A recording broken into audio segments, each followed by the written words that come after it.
This year, I gotta be honest with you, I was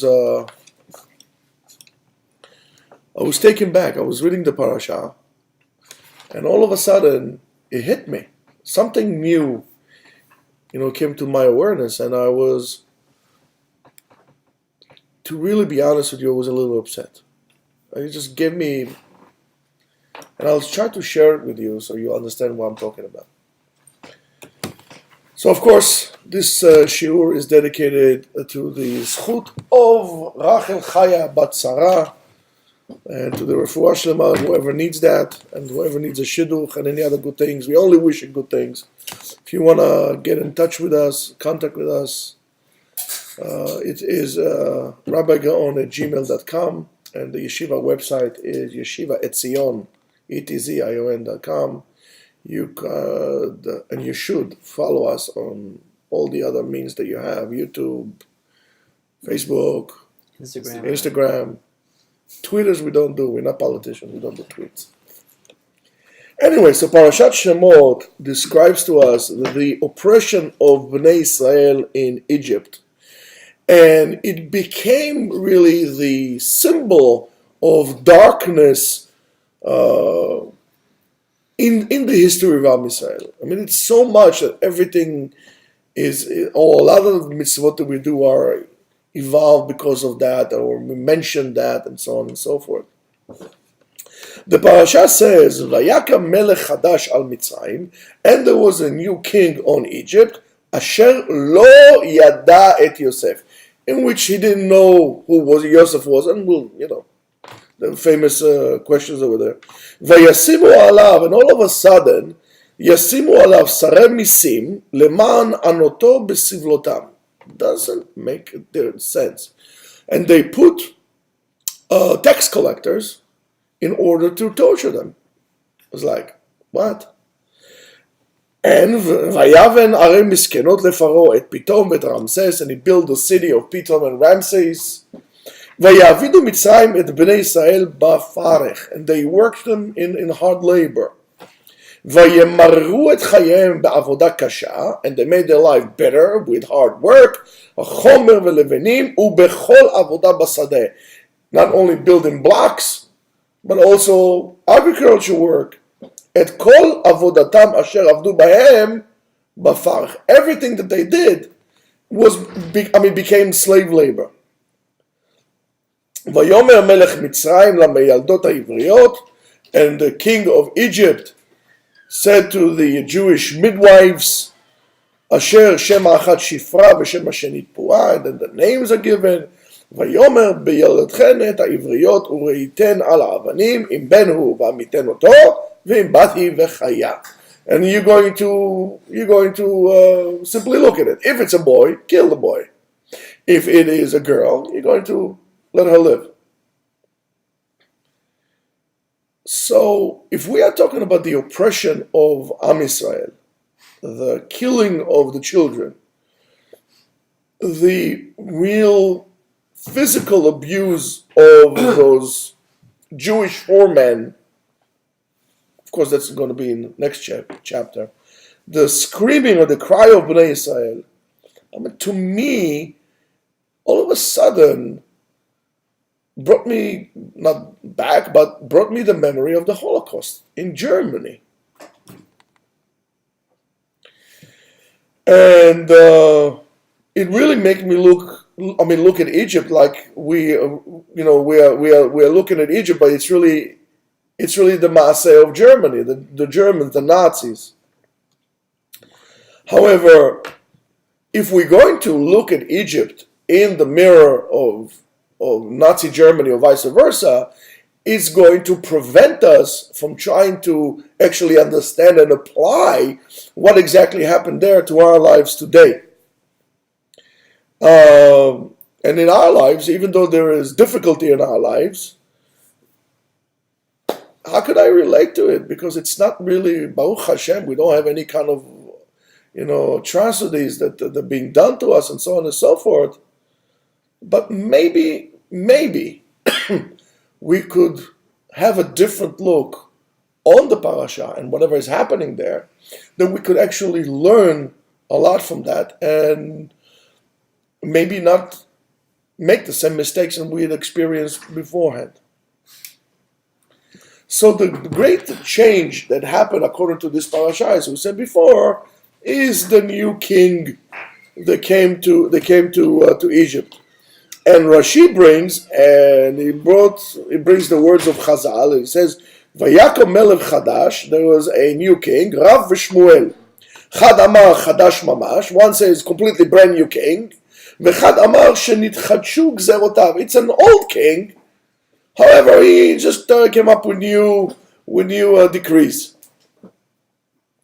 Now, if we're going to look at the history, and it's very important to pay attention to this. And I try not to involve politics in this. I want Torah to be pure Torah, nothing else, and something like that. But if we're going to look at the history of Bnei Israel, of the Jews in Egypt, we come, of course, to Yaakov and his sons. They came, and then Yosef, which is the second to the king, gives him an advice that might be a little peculiar, but we might understand it if we're going to look at this parasha today. And Yosef says the following: "Vayomer Yosef el Echav el Bet Aviv," and Yosef said so to his brothers and to his father's household. "Aleh ve'agida leParo." I will go up, and I will tell Paro. Va'omra elav, and I will tell him, "Achai, my brothers, uVeit Avi asher be'eretz Knan ba'u elai." They came to me. Ve'anashim, and those people, in other words, that's what he's telling Paro, ro'eh tzonhim. They are shepherds. Ki anshe mikneh hayu. And why the shepherd? Because they are people, they have sheep, so by default they became shepherds.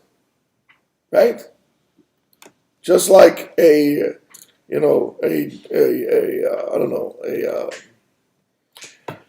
drug manufacturer is a narco, he's a drug trafficker, he cannot be a tzaddik, a righteous man.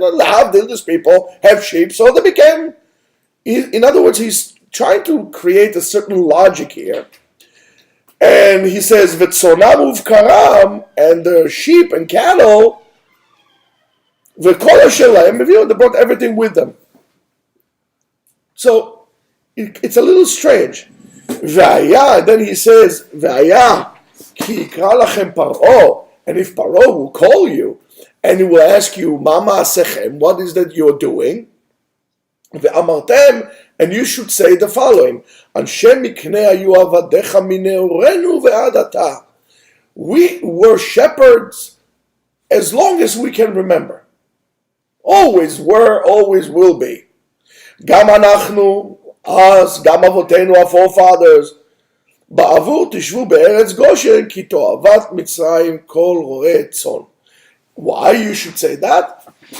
So you could live in the land of Goshen, because the Egyptians despised shepherds. This is really strange why he's telling them. I mean, of course he's not lying. He's telling the truth. And that's the reality. And we know that because we read the Torah a few times. And why does Yosef need to tell them those words that they should actually instruct them what to say to Paro? Because there was an option. Because there was an option. And they could have come, like most immigrants, ready for the challenges that the new country, they're going to face in a new country. New adventures, new challenges. They would be willing to do any kind of work, because that's what usually immigrants do. Everything that needed to be done, the immigrant is willing to do. And it's very, very possible that if this would have happened, the Secretary of Labor in Egypt would have directed them for the great thing that the Egyptians love to do, and is to build. Some maybe would have been thrown to secondary jobs, to agriculture. And that's something that it's not really, really good. That's why Yosef also takes them and isolates them and puts them in a far place of Goshen, because if you know, they lived further down. They live in places like Luxor and places like this. Over there, they live in Goshen. So what was Joseph's interest to guide them like this? So maybe he thought about unification. They all live together, they get along, big kumbaya, everybody's holding hands, and so on and so forth. Maybe he wanted to keep Bnei Israel from mixing out with the Egyptian society. It's very possible also that he was thinking about comfort. It will be comfort living in such a far place, and this kind of job that is not recognized and it's known in Egypt, we have to understand, was most likely patur mimas. It was not taxable. That kind of job was not taxable. Why wasn't taxable? Because he told you the Egyptians despised shepherds, and therefore there was no such job as being a shepherd in Egypt. Since this job is not recognized as a job, therefore I can't tax you. There's no taxing. So the privilege was given to Bnei Yaakov. It was a tremendous privilege it was given to them. And why wasn't he allowed to get away with it? Because Paro knew Yosef. And they knew him in a very intimate and close way. They were very close to one another. He trusted him tremendously. So because Paro knew Yosef so well, they were very close. So therefore he allowed him, quote unquote, to get away with it. Of course, I'm sure that some Egyptians were not happy about that. And they went to complain to Paro. Because it's always when somebody is doing well, somebody is complaining. Now, it doesn't make a difference if you're running a shul, or you're running another minyan in a shul, or you're running a yeshiva, or you're running a business. There's always somebody's going to complain. Or you're building. Or what? Or you're building in New York City. Or you're building in New York City. Yes, one of those things. So all of a sudden there is a new king, or the old king the old Paro changes his approach, which is fine, and he decides that we all need to be equal. And it says words, and one of the reasons that, or should I say, other reason that got me upset, because of the concept in which Paro was using, based on what we just said, I hear it more and more in Israeli society in reference to the frum people, to the religious people. And he says, that's not going to be like this. That individual group needs to carry the burden just like any other member of the Egyptian public. He demands from them to be a part of the Egyptian economy, according to the needs of the Egyptian economy. And that will be what? You're going to be building and you're going to do agriculture. He didn't want them to be shepherds, which is a type of labor which for the Egyptian was absolutely not necessary. And as a result of that, of course, Paro is going to get a little rich because now I can tax you. Of course, it's all equal, but now I could tax you. And there's going to be a lot of, tax, income tax that you're making. And whoever works, even in a normal country, if you work and you're making money, you need to pay taxes, right? I think one of the biggest mafias in the world out there are governments. It's the biggest freebie, of all. They do absolutely nothing, and then they get everything.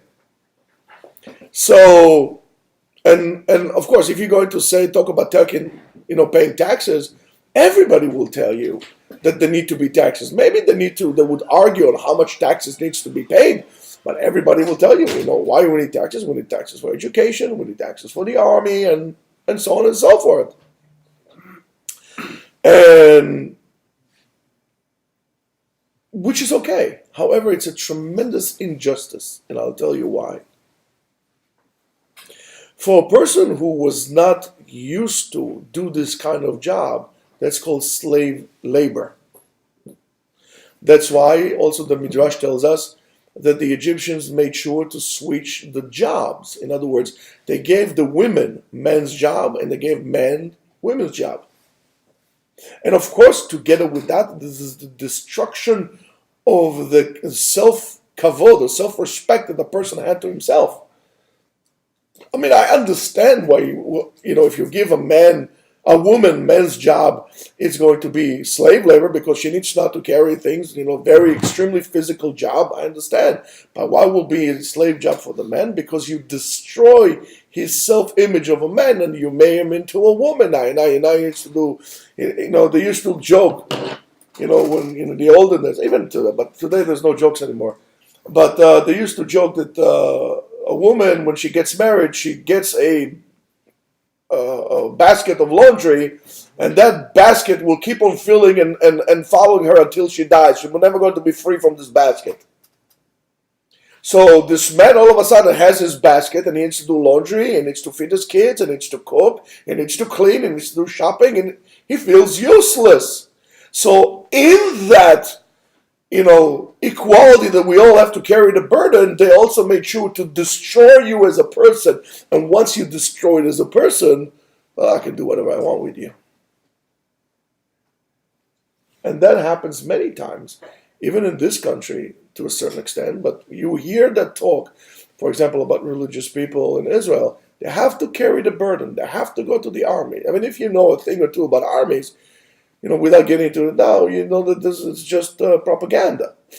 That you don't need such a, mess as everybody goes to the army. That's something that the Bolsheviks or the communists did, socialists. So, of course, Paro also demands from them to have family planning. And he says, of course, this is a family planning. That's a part of having a functioning so-called society, right? And if you're organized as a country, you need to do it, And according to the Midrash, the Jewish ladies had 6 kids in one stomach. They all had like sixlets, or whatever it was there, right? And maybe it's an exaggeration, but rather, in this case, the actual number is just to show you that they were multiplying, and there were so many people, with large families, that all of a sudden, it was something that was known for all the people, but all of a sudden, the Egyptians didn't like it. And I still hear it, both here in America and in Israel, from people saying, "Oh, you religious people, what do you do? Just having babies all day long." I mean, that's exactly what the Egyptians did. By the way, if you associate, child control and birth only with China, you're wrong. Many other countries encourage you to have a minimal amount so the society can grow. 2 kids and a poodle, and so on and so forth, right? But they always complain. One of the complaints, so you hear. So the religious people, they're complaining about that they don't go to the army, they don't pay taxes, they don't work, and they have a lot of kids. I mean, I don't know about you, but for me, this is the same thing that they said then, they're saying now. It's the same thing.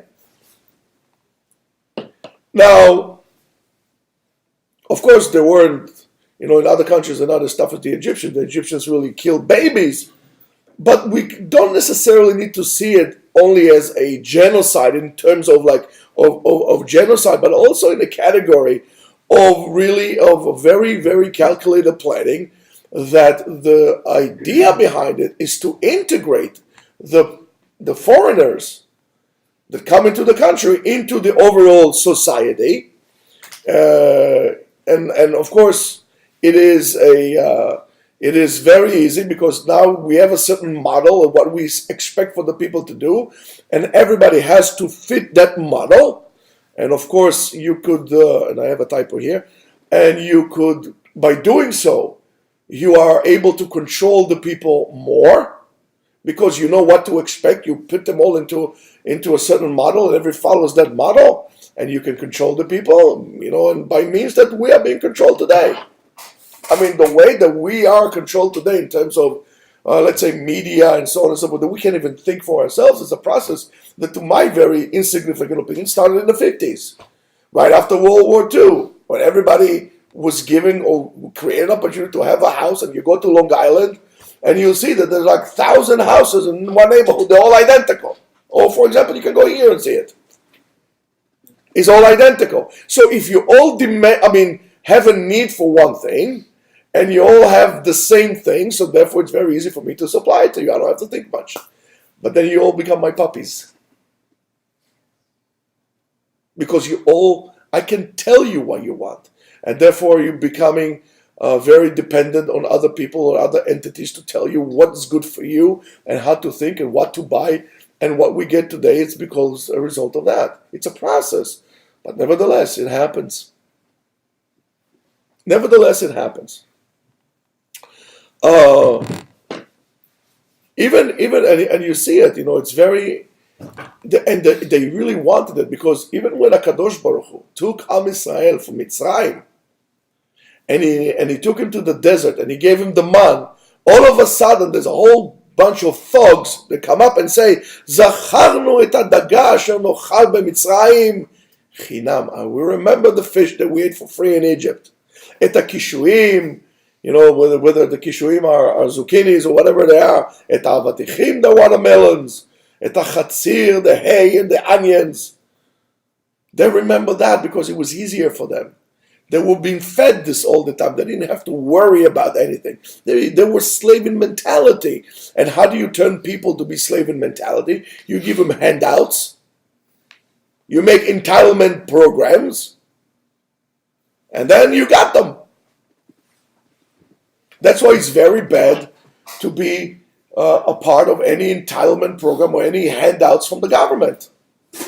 Very bad. You can't do it. It's terrible. I mean, you could do it, but it's absolutely stupid. And that's why, by the way, there are countries today that, for example, don't want you to have cash. I think in Sweden, within X amount of years from now, they decided that no more cash. Cash is going to be illegal. Oh, because why? Because they can track you, they can tell you, and one day if they want, they can take all your money from you. Cash is king, Rabotai. And the rule is like this: if you don't have the money on hand to buy it, don't buy it. Why do they want to eliminate cash? So they can control you. So, I have news for you. Egypt was a socialist country. For whom? For those who were working and paying taxes, and they got benefits as well. So if so, everything is good. And everything is not good. Why? And they cry to HaKadosh Baruch Hu. You're making a lot of noise here, guys, with the food. Now, is the cry of Bnei Israel, by the way, we have Chinese food, that's why there's a lot of excitement here. Not because of what I'm saying, because of the food, but that's good. Baruch Hashem. So, when Bnei Israel were spoiled, I mean, that's what Pharaoh's claim. That you guys are weak, you're not strong. Work! Rabota! Or should I say in German, schnell, quick. But one of the things that bother me, on top of what I said before, is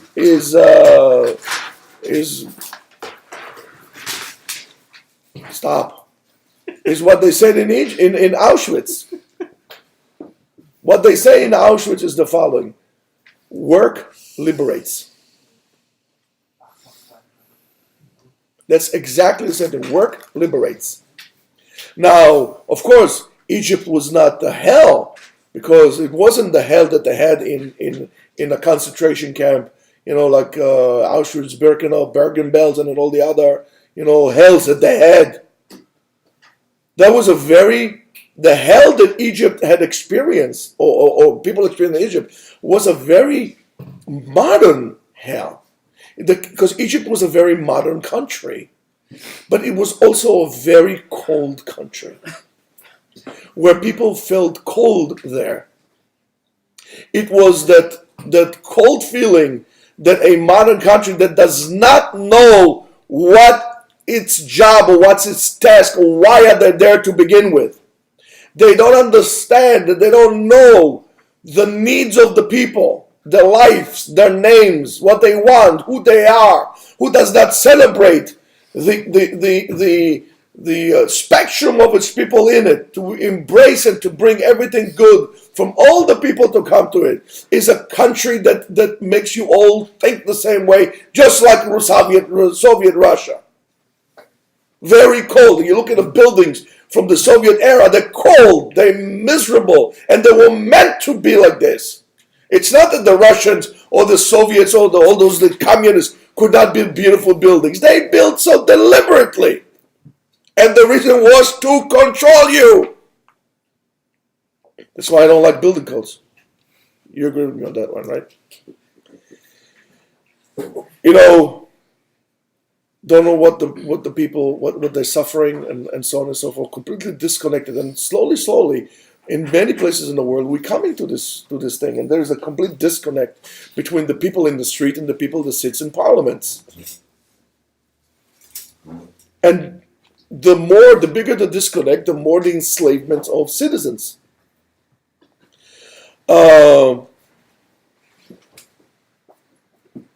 It's very hard not to remember what the Gemara is talking about. One of my favorite people about of images of all time, guys, yeah, man, pounding over there. I love this. You're sure you were late, but pounding you drive like Speedy Gonzalez. Out loud, guys, pay attention to what I'm saying. I'm going to tell you the following. One of my heroes was, of course, Rabbi Yochanan ben Zakkai and Rabban Gamliel. I just adore these people. So in Masechet Barachot, in Daf Chavchet Amud Aleph, the Gemara says the following. The Rabban Gamliel says, he talks about the fight that Rabban Gamliel had with Rabbi Yehoshua. It was a very big argument. So after the whole ordeal, Rabban Gamliel says, "Oil v'kach haya, elech ve'efaiso leRabbi Yehoshua." I'm going to go to Rabbi Yehoshua after he made him come. So I'm going to go and make nice to him. And when he came to his house, he saw the walls of the house of Rabbi Yehoshua, and they were completely black. So he said to him, "Aha! From the walls of your house, I could see that you are a person that deals with coal. I see." Amar lo, he said to him, "Oy lo lador she'ata parnaso." I feel bad for the people, for the generation in which you are the head of them. Why? She'ata yodea betza'aran shel talmidei chachamim, because you are completely disconnected from the suffering of talmidei chachamim, of rabbis and scholars. For what did they make it their livelihood and what they eat? You're so disconnected. Life could be hell not only from working hard for hard work, but also life could be hell when you don't see the person who's standing in front of you. When the person who's standing in front of you is completely lucrative to you, you see through him. That's really bad. And I'm going to tell you something about hell, because now we're going to talk about heaven. Heaven is not a place in which we are not one of those religions that we're going to have 72 virgins doing belly dancing for us, feeding us shish kebab and I don't know what, the grapes all day long and going like this with, whatever, and then give us a line from made in Colombia, This is not Gan Eden. Gan Eden is a place that you work there. It's not a place that you don't work and you don't garden, you don't pay taxes and you don't do play. It's not this place. Gan Eden is a place that you work and you pay taxes and you plan and you take things into account and so on and so forth.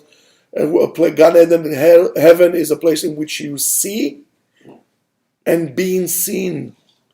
In other words, that we recognize the importance of every individual that lives among us. We don't live in a place where we could say, oh, you are this kind of a color, and therefore you are preferred to this one, or you are this kind of a color, and you are inferior to the other one. We see people, and we all see people equally. In terms of they're people just like us.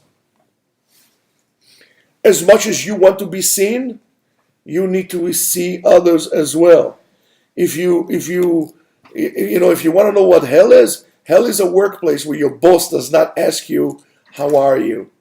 I see you done. What's the matter? Is everything okay? Is there anything I can help you? Hell is a place where the boss, if you don't come, the boss will ask you, where are you? Is everything, why are you not here? Not because it's to do the job or not to do the job. It's because he really cares about you. You're not an invisible entity. And we need to remember that. If there was a place that you will be associated with such a thing, whether it's a workplace or a country, well, it's a place that it's really worth it for you to run away and to escape from. You can take it. You guys are hungry. So you understand now how we mess up everything, which is very, very important. It's very important in the way you interact with people, and you relate to people, and you feel people's pain and sorrow. Now,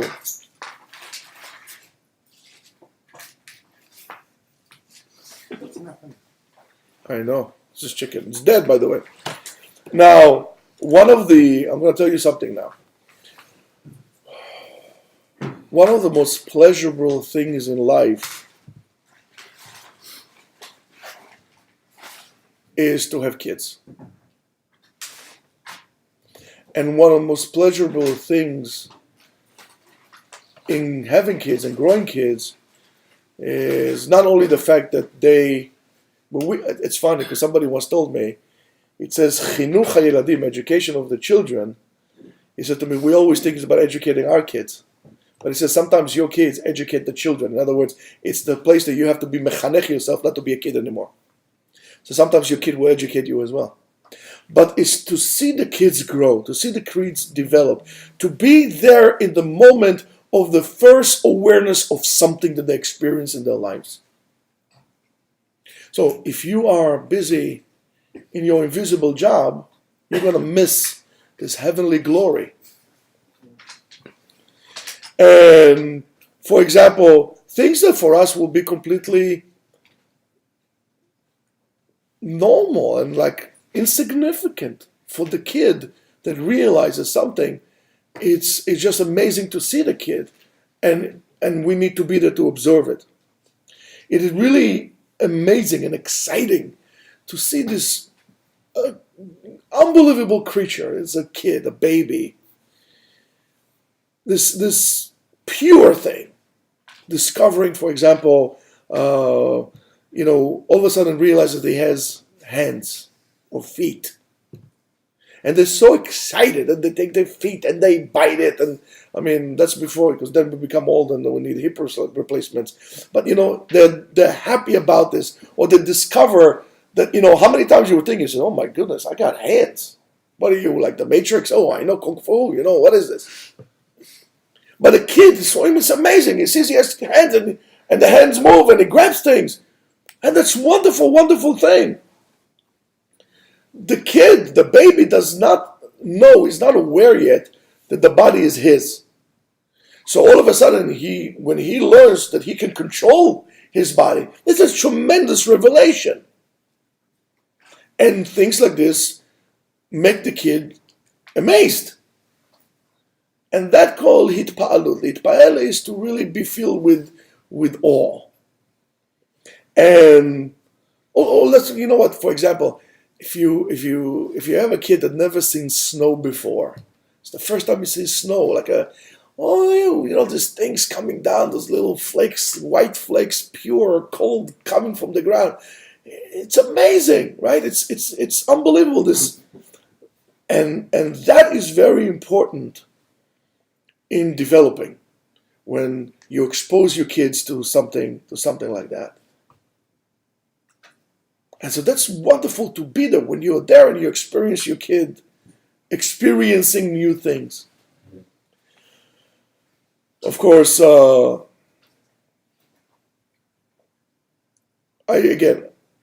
don't think that you, as I said to you before, look at your hands or your feet and you're like amazed at them. But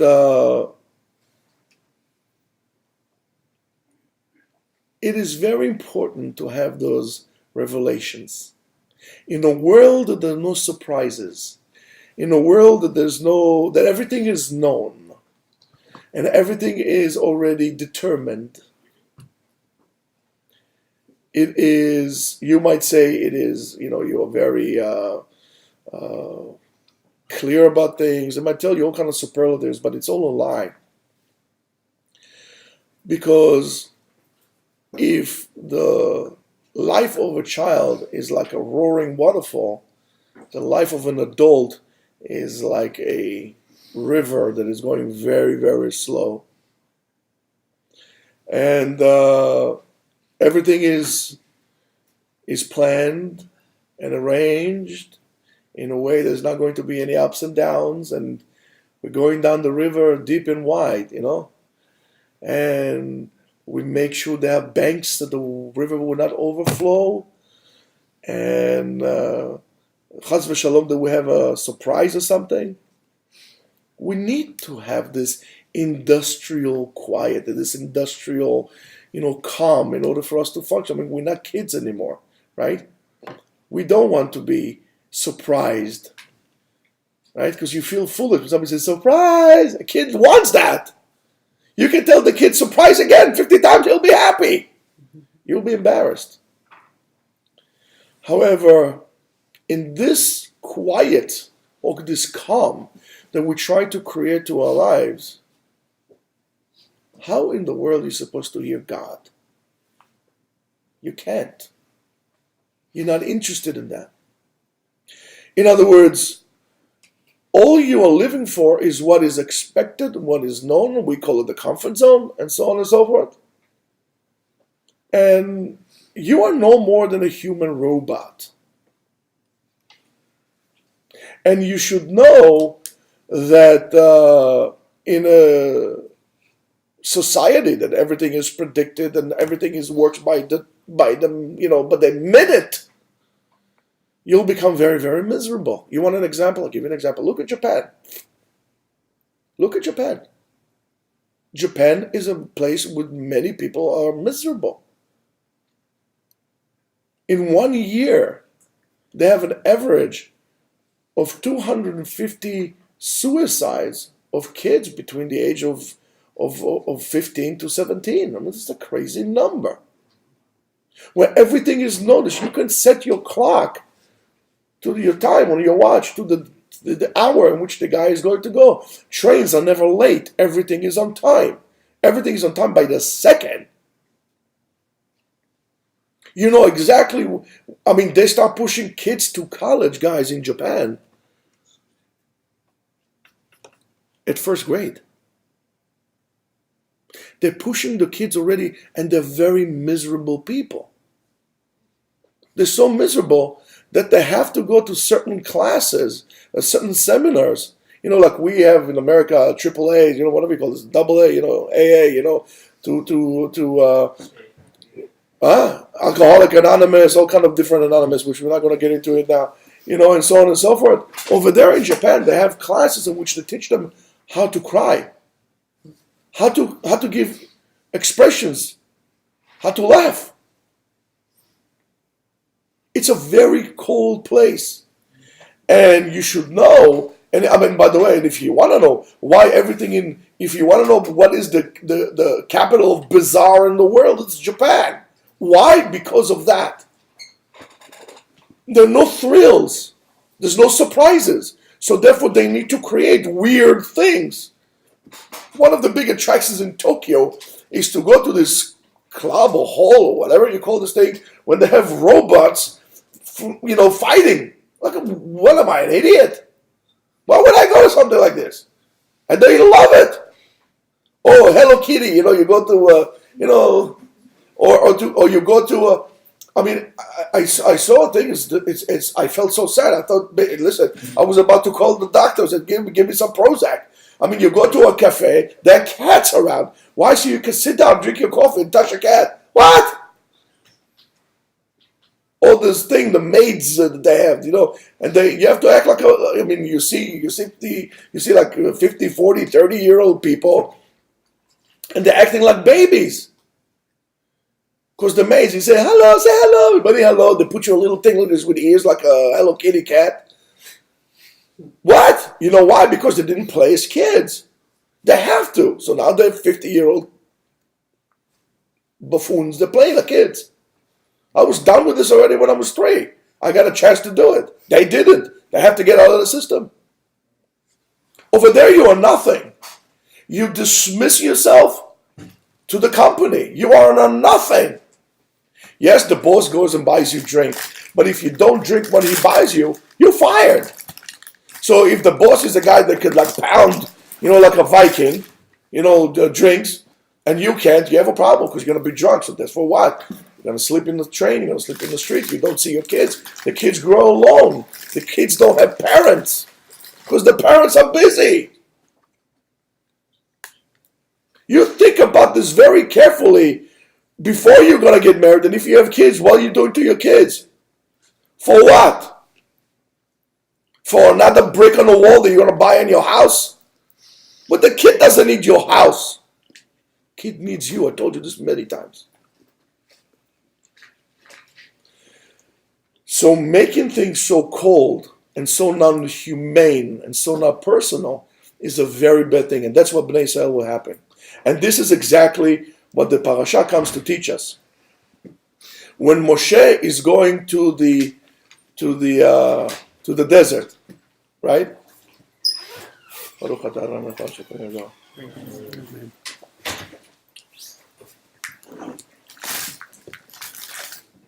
זה לעילוי נשמת הוא, או אמנון?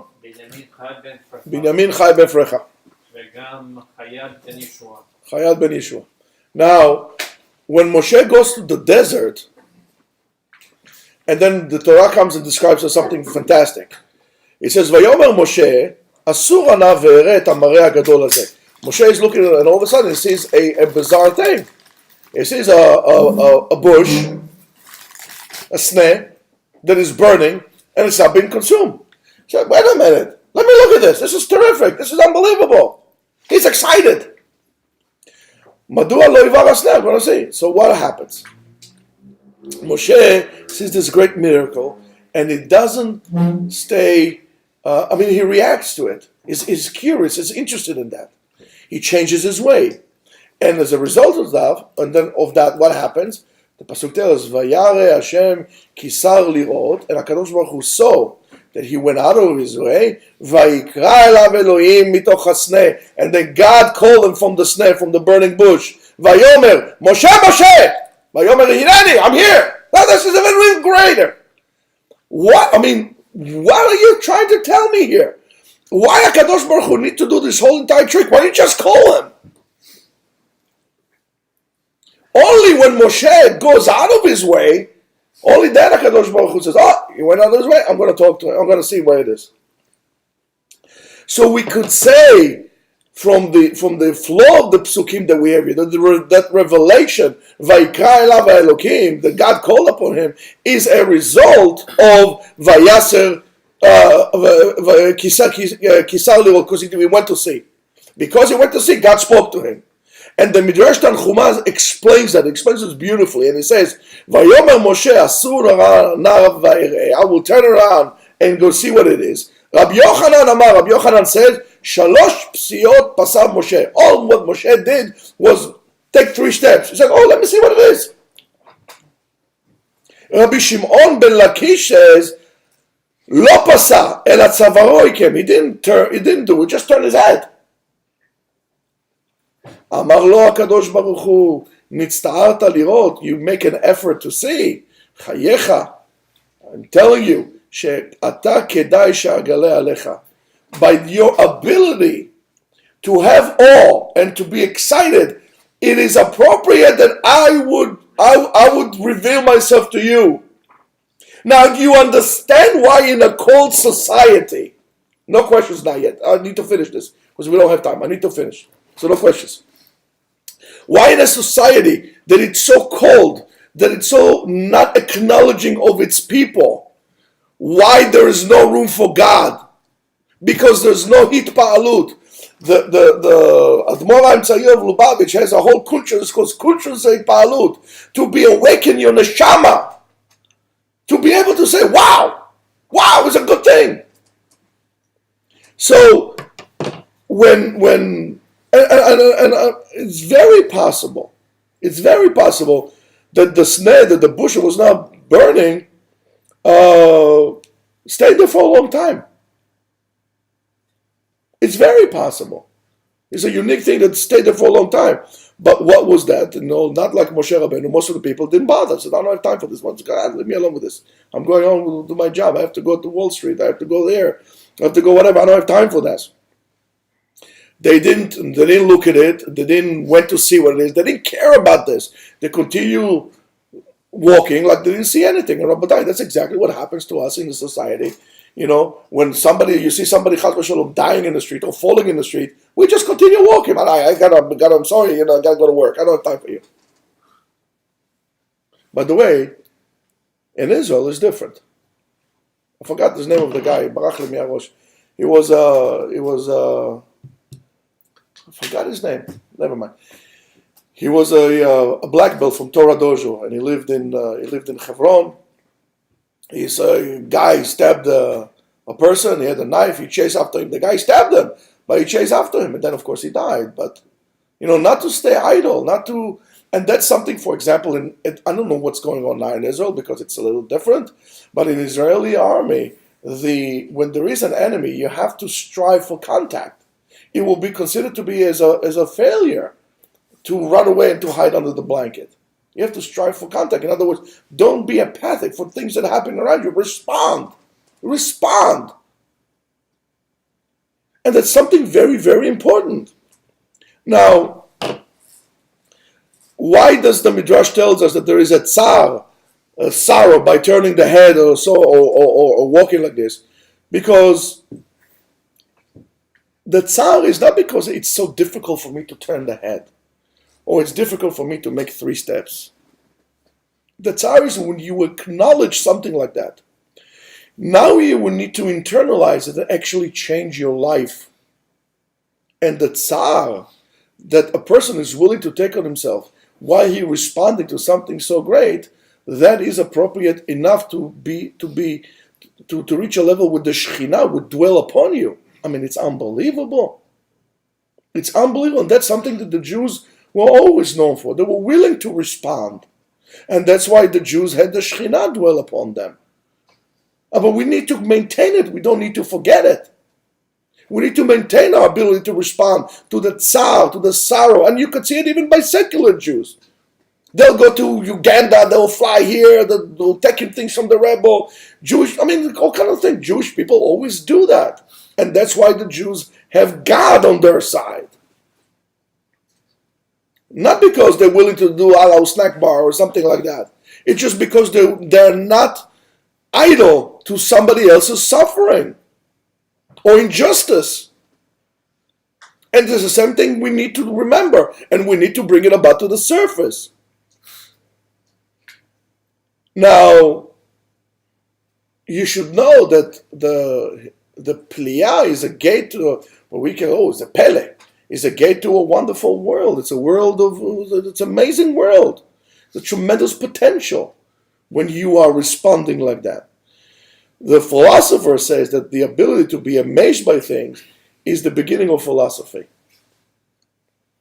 And the beginning of philosophy is, what is philosophy? The love of wisdom.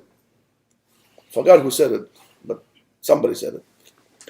So, and which of course is not a wonder, because if there's no intellectual creation, a world becomes very flat and very shallow.